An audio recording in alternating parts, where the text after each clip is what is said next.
আমার দোস্ত, এমন একটা জামানা আসবে ইসবিহুর রাজুল মুমিনা ফায়ুমসি কাফিরা।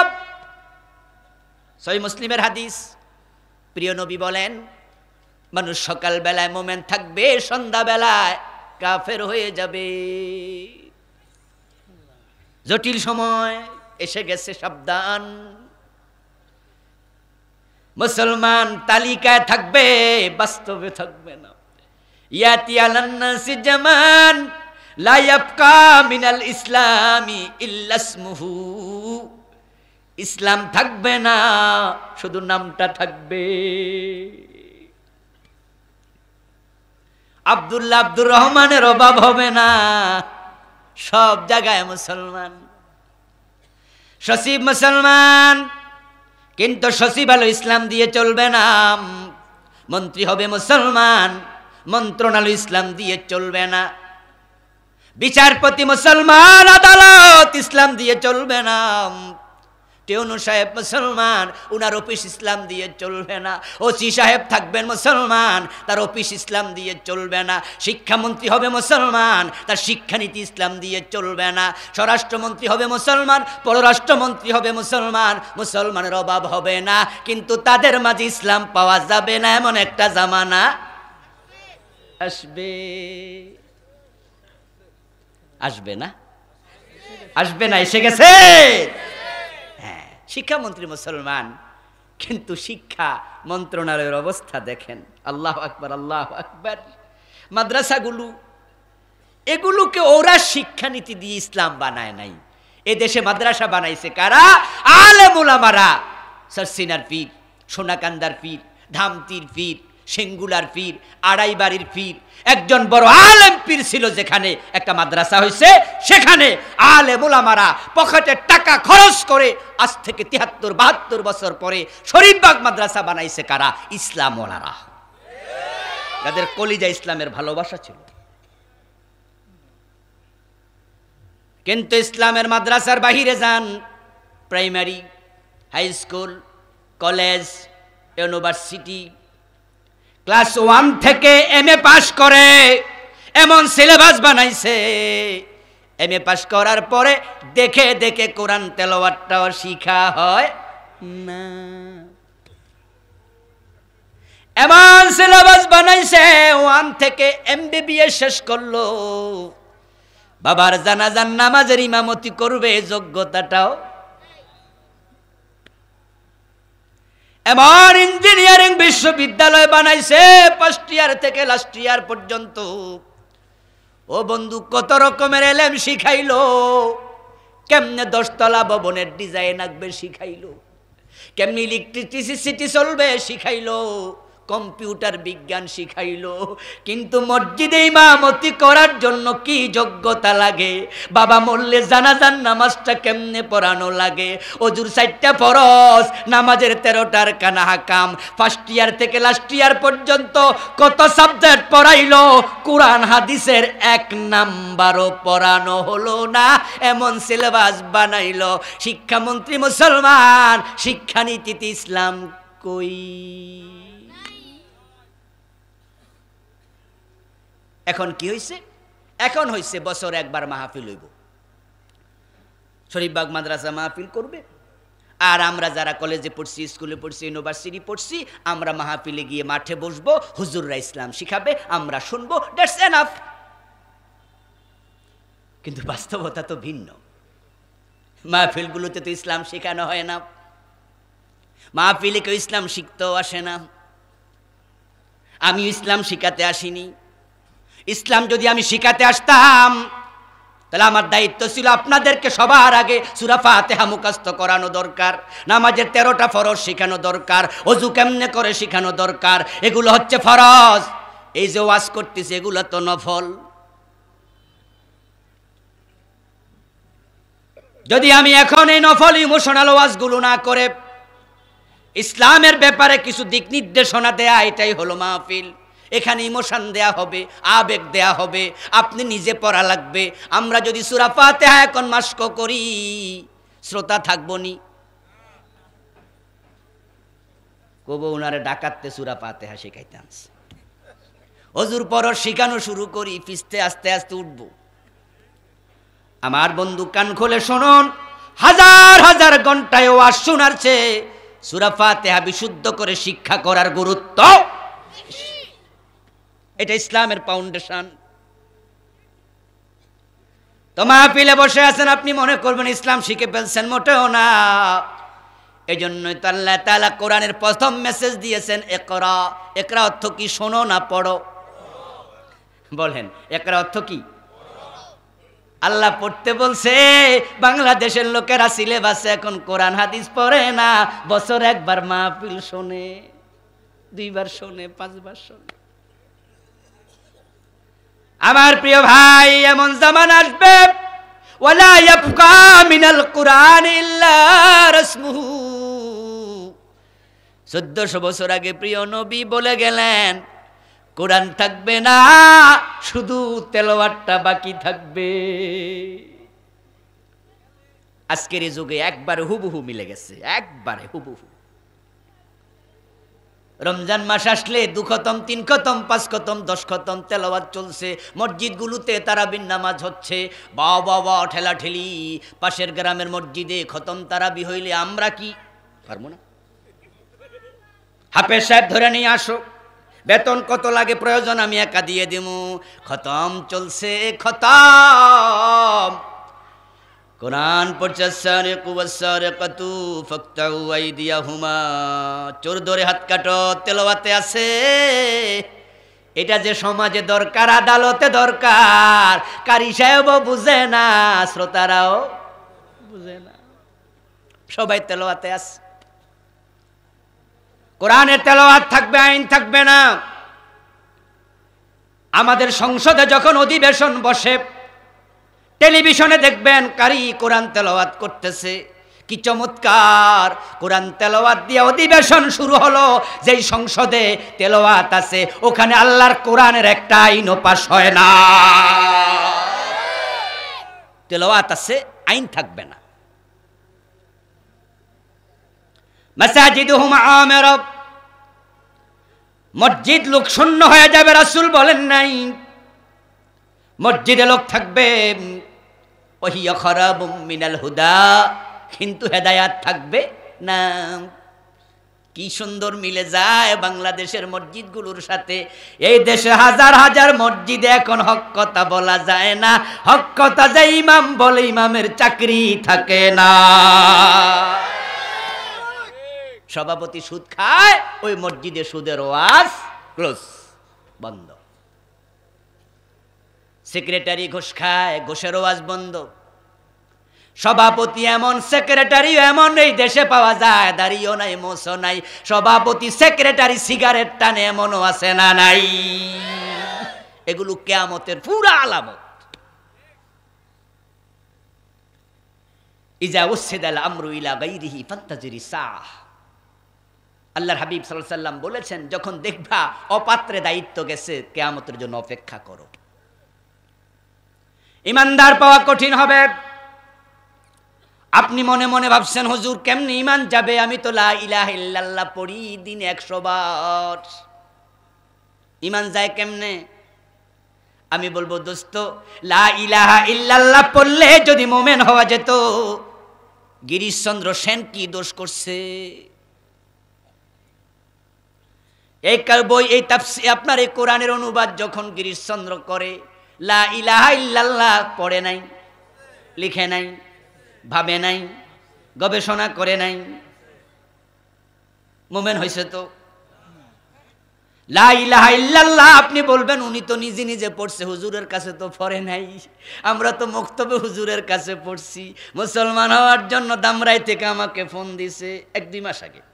আপনাদের ধামরাই থেকে ফোন দিয়ে এক ভদ্রলোক বলল যে উনি কালেমা পড়তে চায়, হুজুর আপনার কাছে ঢাকায় আসবো। তা আমি বললাম, কালেমা পড়তে ঢাকায় আসা লাগবে কেন? আমার কাছে বা আসা লাগবে কেন? আপনি মুমিন হবেন? কই জি। কালেমা এখনই পড়েন, 10 মিনিট বাঁচবেন, তার গ্যারান্টি কি?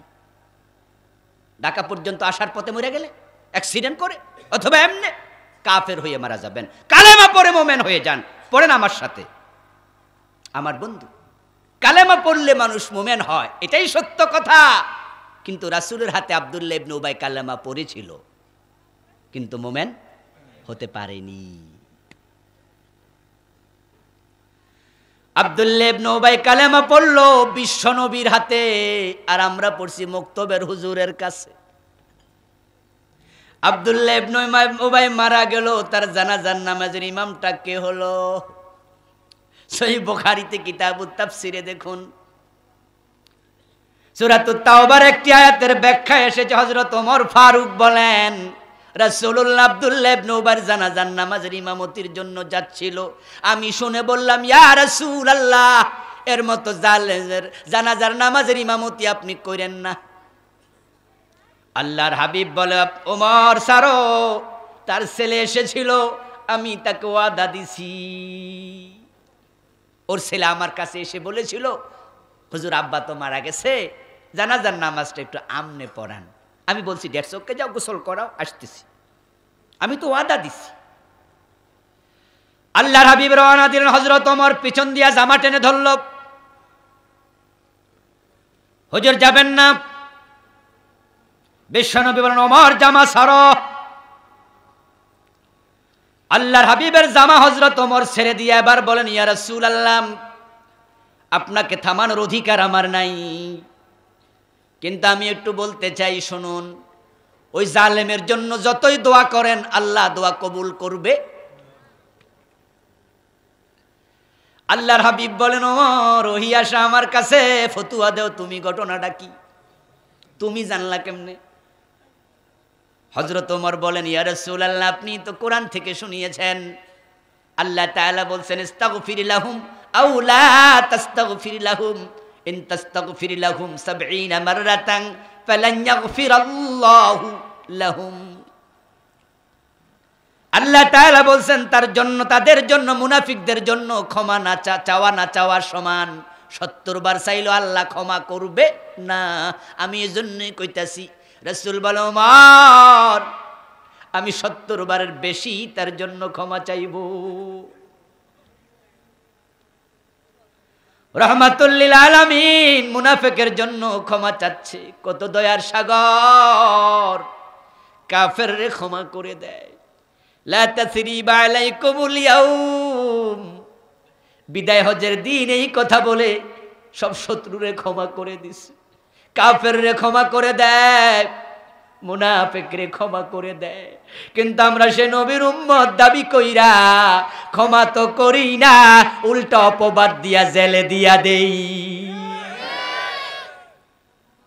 হত্যা করি, ফাঁসি দিই। আবার আমরা আশা করি জান্নাত পাবো। রাসূলের সাথে চরিত্রের মিল কোথায়? আল্লাহর হাবিব জানাজার নামাজ পড়ালেন। আব্দুল্লাহ ইবনে উবাইর জানাজার ইমাম নবী মুহাম্মদুর রাসূলুল্লাহ সাল্লাল্লাহু আলাইহি ওয়াসাল্লাম। আমরা তো যদি কাবার ইমাম বাংলাদেশে আসে সফরে, বাইতুল মুকাররমে একদিন জোহর পড়ালো, ওদিন কারো লাশ বাইতুল মুকাররমে নেওয়া হলো। ও বেটার ওই লাশের জানাজার নামাজের ইমাম ভাগ্যবশত কাবার ইমাম পড়ালো ইমামতি করে। এখন তার ছেলে মেয়ে আত্মীয় স্বজনরা মনে মনে কয়, বাহ, জান্নাত ঠেকায় কে? বাহ বাহ বাহ, কাবার ইমাম জানাজার নামাজ পড়াইছে। ও দোস্ত, রাসূল ইমাম আব্দুল্লাহ ইবনে উবাইর জানাজার নামাজে নামাজ শেষ।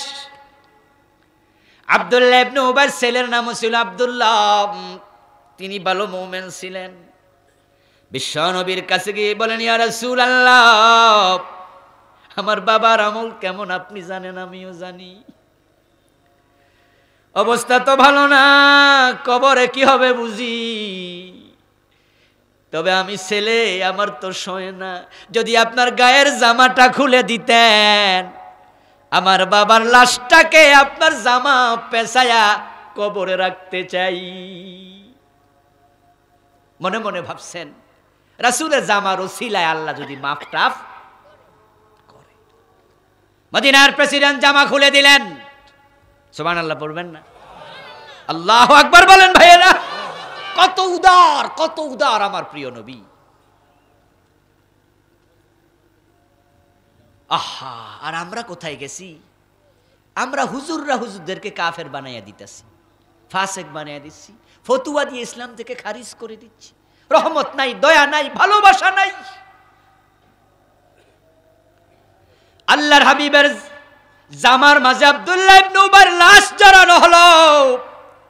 প্রিয় নবী ওর মাথাটাকে রানের উপরে রাখলেন, রেখে মুখ থেকে থুতু বের করে ইবনে উবাইর গালের মাঝে, কপালের মাঝে থুতু মেখে দিলেন। রাসূলের পবিত্র লালার ওসিলায় যদি কবর আযাব বন্ধ থাকে। এবার কবর দেয়া হলো, মাটি সমান করে দিল। জিবরিল হাজির, কোরআনের আয়াত নিয়ে জিবরিল আমিন আল্লাহ পাঠাইছে, আমার রাসূলের কাছে খবর দিন, ওয়ালা তুসাল্লি আলা আহাদিম মিনহুম মাতা আবাদা ওয়ালা তাকুম আলা কবরিহি ইন্নাহুম কাফারু বিল্লাহ।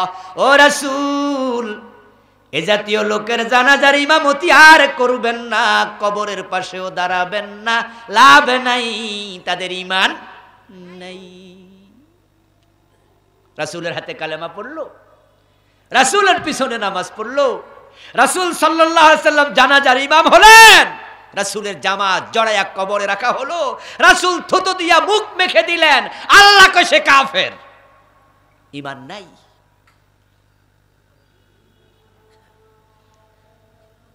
গিরিশচন্দ্র সেন কালেমা পড়েছে কোরআন লিখতে গিয়ে, ঈমান কেন নাই? কাদিয়ানি কালেমা পড়লো, নামাজ পড়ে 5 ওয়াক্ত, ঈমান কেন নাই?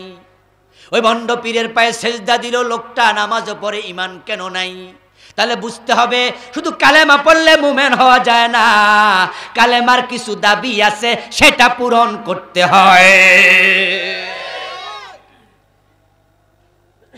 ভোটার লিস্টের মুসলমান হইয়া লাভ নাই। ঈমান খুব দামি জিনিস, খুব ইম্পর্টেন্ট জিনিস। এটা আল্লাহর কাছে এত দামি, এত দামি, পৃথিবীতে ঈমানওয়ালা একজন যদি থাকে কিয়ামত হবে না। একজনের কারণে হবে না, শুধু একজনের কারণে। যেদিন কিয়ামত হবে সেদিন জিবরিল থাকবে, ইসরাফিল থাকবে, আজরাইল থাকবে, আকাশ জমিন আরশ কুরসি লৌহে মাহফুজ কাবা বাইতুল মুকাদ্দাস সব থাকবে যেদিন কিয়ামত হবে। কিন্তু মোমেন থাকবে না। মোমেন থাকলে কিয়ামত হতো না। قال النبي صلى الله عليه وسلم لا تقوم الساعة ولا أحد يقول الله الله رواه مسلم। একজন আল্লাহ আল্লাহ বলার মতো লোক থাকবে। এই আল্লাহ আল্লাহ বলতে জিকিরকারী বোঝানো হয় নাই, ঈমানদার বোঝানো হয়েছে। কারণ বাংলাদেশে জিকির করে ঈমান নাই এমন জিকিরওয়ালাও আছে। আরে ভাই কেমন আছেন, এই কথার জবাবে হিন্দু ভদ্রলোক কয় আলহামদুলিল্লাহ ভালো আছি। এমন হিন্দুর সাথে আমার পরিচয় আছে। ঢাকার ফার্ম গেটে আমি জানতাম না ভদ্রলোক হিন্দু, একটা হোটেলের মালিক। হোটেল মানে রুটি রুটি বানায়, ভাতটা রান্ধে না। তো ভদ্রলোকের দোকানে আমি প্রায়শই সকালবেলা নাস্তা করতাম। আমি সাভারে থাকতাম, ফার্ম গেট নেমে নাস্তা করে মাদ্রাসায় ঢুকতাম। ওনার সাথে আমার খুব ভালো সম্পর্ক, উনি হোটেলের মালিক।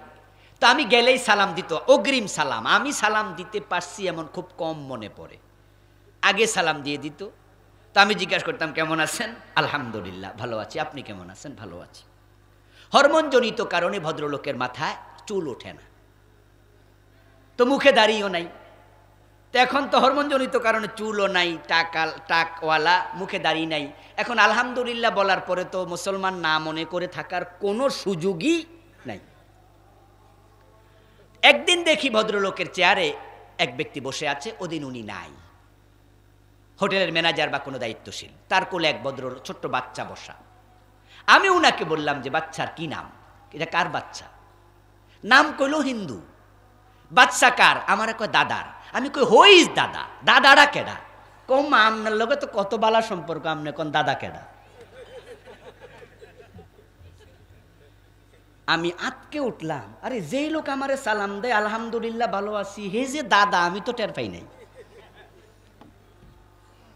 আমার বন্ধু কাফের, আল্লাহ আল্লাহ জিকির করেও লাভ নাই। ইমানদার হও, ইমানদার। কি ভাববেন আলহামদুলিল্লাহ বললে যদি মোমেন হওয়া যেত? আবু তালেব থাকতো বড় মোমেন। বিশ্বনবীর নবুয়ত পাওয়ার 15 বছর আগে আবু তালেব বিশ্বনবীকে বিয়ে দেন মা খাদিজার সাথে। উনি ছিলেন নিজে বিয়ের ঘটক। নবুয়তের 15 বছর আগে মা খাদিজাকে যখন বিয়ে দেয় আবু তালেব বিশ্বনবীর সাথে, বিয়ের পরে আবু তালেব নিজে খুতবা পড়েছে। ওই খুতবাটা ইতিহাসের বইতে সোনালী অক্ষরে লেখা হয়ে আছে। ওই খুতবাটা আবু তালেব শুরু করেছিলেন আলহামদুলিল্লাহ বলে। আলহামদুলিল্লাহিল্লাযী জাআলানা মিন যুররিয়্যাতি ইব্রাহিম والزرع إسماعيل وجعل لنا بلدا حراما وبيتا محجوزا وأن محمد بن عبد الله لا يؤذن به فتى من قريش إلا رجع به بركة وفضلا وعدلا। রাসূলের নবুয়তের 15 বছর আগে আবু তালেব কয় সমস্ত প্রশংসা কার? যিনি আমাকে ইব্রাহিমের বংশধর বানাইছে। বাহ বাহ বাহ, ইব্রাহিমের বংশধর হইয়া খুশি। ইব্রাহিম মূর্তি পূজা করছিল না? তো তোমরা 360 মূর্তি কেন ঢুকাইছো কাবার ভিতরে বাইরে? ওয়াজারএ ইসমাঈল, ইব্রাহিমের ছেলে ইসমাঈলের পক্ষের আমি সন্তান। ও আল্লাহ তোমার প্রশংসা। ইব্রাহিমের বংশধর হইয়া কি লাভ যদি ইব্রাহিমের চিন্তা লালন না করো? ইব্রাহিম ছিলেন মূর্তি বিরোধী, আর তোমরা 360 মূর্তি কাবার ভিতরে বাহিরে ঢুকাইছো। ইব্রাহিমের সন্তান পরিচয় দিয়ে মুমিন হওয়া যায় না, ইব্রাহিমের মতো ঈমান তৈরি করা লাগবে।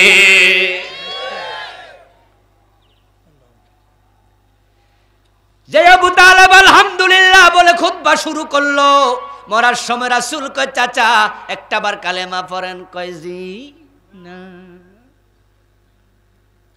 আম্মি কুল্লা ইলাহা ইল্লাল্লাহ কালিমাতান আশহাদ লাকা বিহা ইনদাল্লাহ। ও চাচা একটাবার কালেমা পড়ে মরে যান, আপনার ঈমানের পক্ষে আমি সাক্ষী হব। সুবহানাল্লাহ পড়েন, আমি সাক্ষী হব। আশহাদ লাকা বিহা ইনদাল্লাহ। কানা আখিরু কালামিহি হুয়া আলা মিল্লাতি আব্দুল মুত্তালিব। আবু তালেবের শেষ কথা ছিল আমি আমার বাবার ধর্মের উপরে মরে গেলাম। নাউজুবিল্লাহ বলবেন না? রাসূলের সাথে জীবন কাটাইছে 42 বছর। কত বছর? বিশ্বনবীর বয়স যখন 8, আবু তালেব রাসূলকে কোলে তুলে নেন।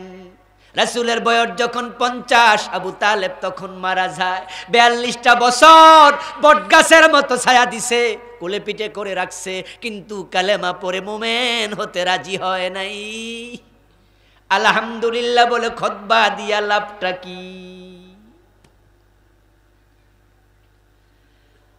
ও বন্ধু, আপনি বলবেন হুজুর আমি তো আল্লাহর কাছে দোয়া করি, আল্লাহ আল্লাহ বলি, আমি কেমনে কাফের হব? আমি বলবো দোস্ত, যদি রব রব বললে মুমিন হওয়া যেত, শয়তানের দোষ কি? আল্লাহ শয়তানকে ফতোয়া দেয় আবা ওয়াস্তাকবারা ওয়া কানা মিনাল কাফিরিন। শয়তান কাফের, অথচ শয়তান বলতেছে রাব্বি ফানজিরনি ইলা ইয়াউমি ইউবাসুন। ও রব আমারে কিয়ামত পর্যন্ত হায়াত দাও। এই রব বলে দোয়াটা করছিল কাফের হওয়ার পরে, আগে কিন্তু না। আদমরে সিজদা দিল না। আল্লাহ বললেন ফাখরুজ মিনহা ফাইন্নাকা রাজিম, বেরিয়ে জাতীয় অভিশপ্ত। সে জান্নাতের সীমা থেকে বের হইয়া এবার বলতেছে রব্বি। রব্বি অর্থ কি? কথা বলেন না।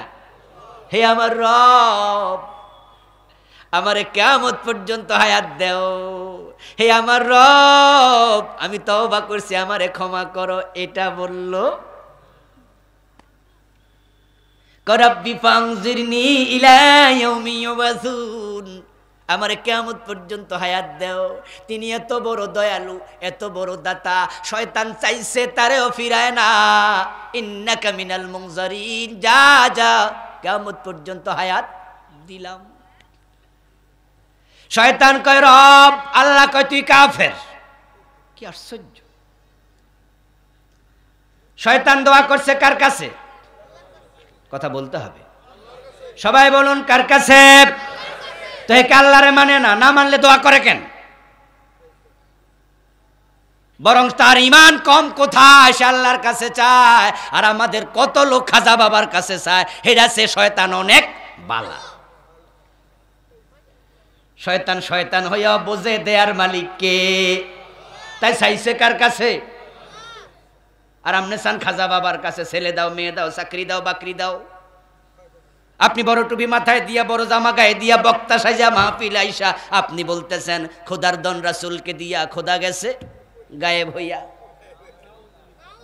রাসূলের দন খাজা লইয়া শুইয়া আছে আজমিরে, কেউ ফিরে না খালি হাতে খাজা বাবার। নাউযুবিল্লাহ।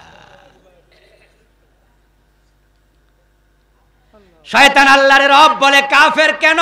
কারণ শুনুন, আর এটা নিজের সাথে মিলান, তাহলে আপনার ঈমান আছে কিনা বুঝবেন, সফলদের তালিকায় নাম আছে কিনা বুঝবেন।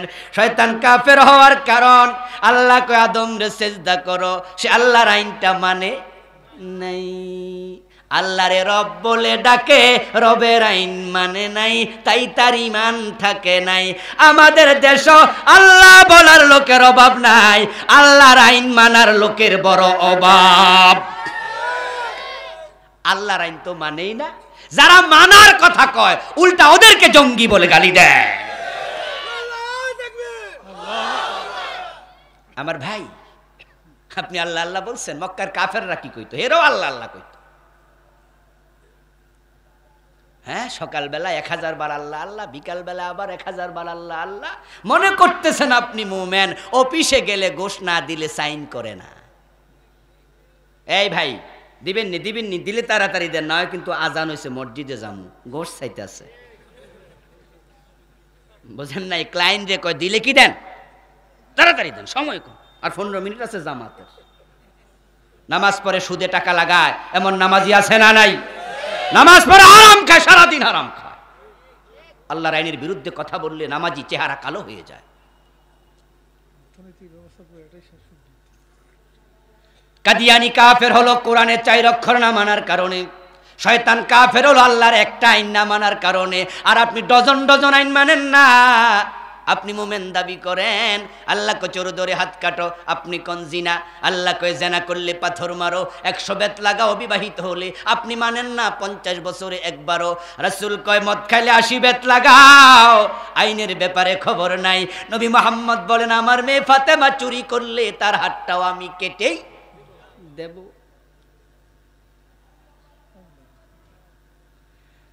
ও বন্ধু, কাদিয়ানি 4 অক্ষর মানে না, ঈমান থাকলো না, সফলদের তালিকায় নাম ঢুকলো না, নামাজ রোজা লইয়াই জাহান্নামী হবে। আল্লাহ বলছেন আলা লাহুল খালকু ওয়াল আমর, সাবধান, সৃষ্টি যার, আইন চলবে শুধুই তার। এখানে অক্ষর আছে 15টা, আমি গনে বলতেছি। কাদিয়ানি মানে না খা আলিফ তা মিম খাতামান নবিয়্যিন, বিশ্ব নবীকে শেষ নবী মানল না, ঈমান শেষ। আর এখানে 15 অক্ষর মানেন না, সৃষ্টি যার, আইন চলবে শুধুই তার। আপনাদের মুখ থেকে এবার আমি ঈমানের ধ্বনি শুনতে চাই, সৃষ্টি কার? আরো জোরে বলেন কার? আইন চলবে কার? চলছে তো। এজন্য আপনারা দায়ী, আপনারা দায়ী, আমরা দায়ী। আমরা যারা কোরআন পড়ি, কোরআনের আইন মানি না। আমি বেনামাজিকে দায়ী করি না, বেরোজগারি হারামখোরকেও দায়ী করি না, কোরআন ওয়ালাদেরকে দায়ী করতেছি। আমরা কোরআন ওয়ালারা, শুধু নামাজওয়ালারা যদি আল্লাহর আইনের পক্ষে এসে যাই, আল্লাহর আইন ঠেকানোর শক্তি কোনো জালেমের থাকবে না। আমরা কোরআন ওয়ালারাই কোরআনের আইনের পক্ষে আসতে পারি নাই। আমরা পীর হইয়া দাওয়াত দেই জিকির পর্যন্ত, নামাজ রোজা হজ যাকাত জিকির আজকার শেষ। যেই কোরআনে জিকিরের কথা আছে ওই কোরআনে আল্লাহর আইনের কথা আছে না নাই? ইনিল হুকমু ইল্লা লিল্লাহ। না ওখানে গেলে তো আর পিরালি থাকবে না, ওখানে গেলে মামলা খাওয়া লাগবে। বক্তা হয়ে দাওয়াত দেই, বেছে বেছে সাবজেক্ট নেই, নামাজ রোজা হজ যাকাত জিকির আজকার পদ্মা পুশিদা, আল্লাহর আইনের ওয়াজ করে না, না হয়তো মাহফিল 144 জারি হবে, জেলখানার কয়েদি হওয়া লাগবে। আলেম হয়ে দাওয়াত দেন, খতিব হয়ে দাওয়াত দেন, হুজুর হয়ে দাওয়াত দেন, আল্লাহর আইনের কথা বলেন না। আল্লাহর আইন জমিনে কায়েম হবে কেমনে?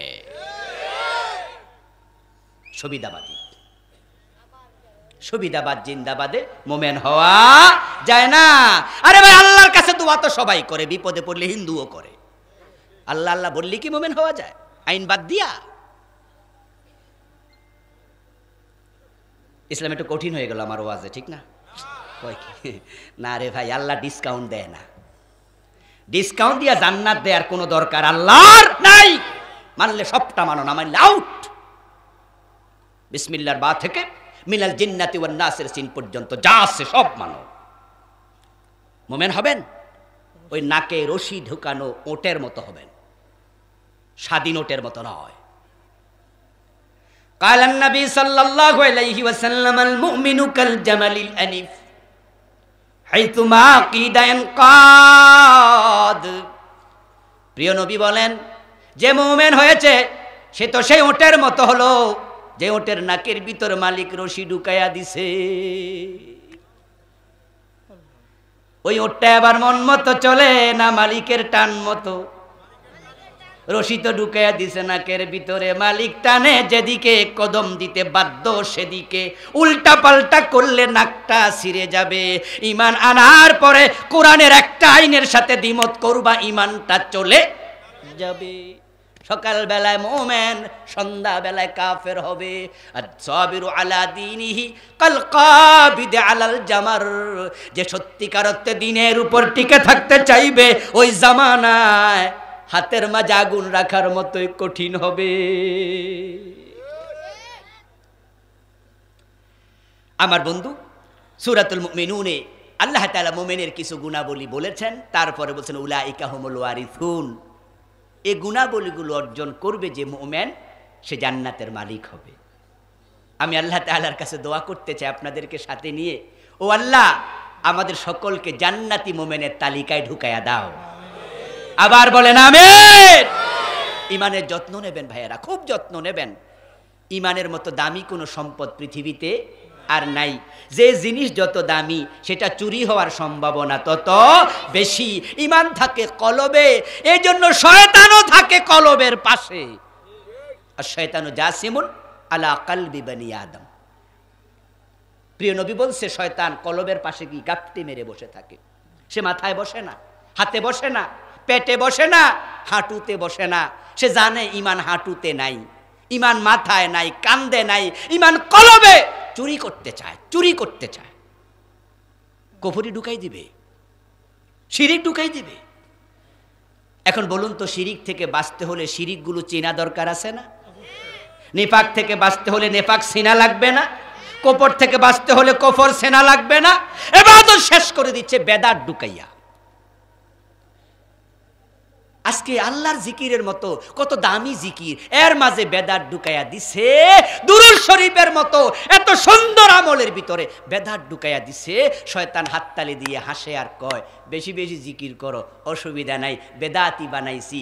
জিকির করতে করতে ঢোল বাজায়, জিকির করতে করতে গাছের আঘাত উঠতে যায়, এমন লোকও আছে না নাই? রাসূলের সুন্নাহ হারায় ফেলছে। আমি আশ্চর্য হই, জিকির করে আর ড্যান্স মারে, ডিগবাজি মারে, লাফাইতেছে, ঘুরতেছে, আস্তাগফিরুল্লাহ আল আযীম। এগুলোর নাম জিকির? হ্যাঁ হুজুর, আপনি কি বুঝবেন? আপনি তো আর মুরিদ হন নাই। মুরিদ হলে বুঝতেন এশকও আসে, তাই তারা গাছে ওঠে। হ্যাঁ আমি বলি তাই নাকি? হ্যাঁ, এশকের ঠেলায় প্যান্ডেলে উঠতে যায়। ওরে বাবা রে বাবা, পীরের ওয়াজ শুইনা মুরিদ লাভ দিয়া পীরের চাপ মারে, মাইক টাইক সিরা ফালাই দেয়। কি হয়েছে? কই এশক আইছে। আমি কই ফির কখনো গাছে ওঠে না, ফির কখনো ফ্যান্ডেলের আগায় ওঠে না, মুরিদ ওঠে। তাহলে বোঝা গেল এশক কার বেশি? তো ফিরে না মুরিদের কাছে মুরিদ হওয়া দরকার। লাভ মারে, ফাল মারে, আস্তাগফিরুল্লাহ, মাহফিলের পরিবেশ নষ্ট, কাফেরদের কাছে ইসলামকে হালকা করে দিচ্ছে। এক হিন্দু ভদ্রলোক আমার সাথে একদিন কথা হলো মোবাইলে, কোন কারণেও জানি না। উনি আমারে বলতেছেন, হুজুর আমি আপনার ওয়াজ শুনি। কোন একটা বিষয় ফোন করেছে। আমি আশ্চর্য হয়ে বললাম, আপনি ওয়াজ শুনবেন কেন? বলে, হুজুর ভালো লাগে, এই জন্য ওয়াজ নসিহত শুনি। আমি তার কথা থেকে একটি শিক্ষা নিলাম, হায় হায় হায় হায়, তাহলে আজকে মিডিয়ার কারণে, ফেসবুকের কারণে, ইউটিউবের কারণে আমরা আলেমরা যে এখানে লাফালাফি দফাদফি ফালাফালি করি, হিন্দুদের কাছে এগুলো চলে যায়, বৌদ্ধদের কাছে চলে যায়, খ্রিস্টানদের কাছে চলে যায়, ইসলাম হাসির খোরাক হয়ে যায়। তারা মনে করে হায় হায় এটাই বুঝি ইসলাম, এটা বুঝি ইসলাম। ওই বেদাতীদের কারণে বিশ্বনবী ইসলাম লজ্জিত হচ্ছে। আল্লাহ বলে সল্লু আলাইহি ওয়াসাল্লিমু তাসলিমা, রাসূলের উপরে সালাম দাও, দুরূদ পড়ো। আল্লাহ শিখিয়েছে সালাত, দুরূদ। কোন সাহাবী বলেন, ইয়া রাসূলুল্লাহ সালাম তো বুঝি, আসসালামু আলাইকুম ওয়া রাহমাতুল্লাহ, আপনি শিখিয়েছেন, কাইফা নুসাল্লি আলাইকা, বুঝি দুরূদ পড়বো কিভাবে, এটা তো বুঝি না, সালাতটা কিভাবে দেব? রাসূল বলে, আমার সাথে পড়ো, শোনো, আল্লাহুম্মা সাল্লি আলা মুহাম্মদ ওয়া আলা আলি মুহাম্মদ। রাসূল শিখালেন। এখন আমরা এখানে মজা পাই না, আমরা আল্লাহুম্মা সাল্লি, বাবা বাবা, শুধু টানে আর টানে, টানতে টানতে প্লাস্টিকের মতো লম্বা বানাচ্ছে। আমি একদিন লিখে কাগজে হিসাব করলাম, এইভাবে যারা দুরূদটা পড়ে ভুল হয় মোট 13টা। কয়টা? আল্লাহুম্মা, আচ্ছা মিমে কি টান আছে? টান হইলে তো জবরের পরে আলিফ লাগবো, এখানে তো আলিফ নাই। আল্লাহুম্মা। আচ্ছা সল্লি টান দিলে কি ওয়াহিদে মুজাক্কারে হাজেরে সিগার জায়গা ওয়াহিদে মুয়ান্নাস হয়ে যাব না? তালেম ওলামাদের সাগর আজকের মাহফিলে, কামেল মাদ্রাসার মাহফিল, ডানে বামে সব আলেম। সল্লি ওয়াহিদে মুজাক্কারে হাজের, দরুদ পড়ো, আল্লাহ রহম করো। সল্লি টান দেবেন, মুয়ান্নাস হয়ে যাবে, মহিলা সিগা হয়ে যাবে। এরকম টানাটানি করতে করতে আমি হিসাব করলাম মোট 13 জায়গায় ভুল। দরুদ পড়লে রহমত পায় 10টা, সওয়াব হয় 10টা, গুনাহ মাফ হয় 10টা। তো আল্লাহ যদি ফতি ভুলে একটা কইরা কাইটটা নেয়, 10টা কাটার পরে আল্লাহ আরো 3টা ফানা থাকে।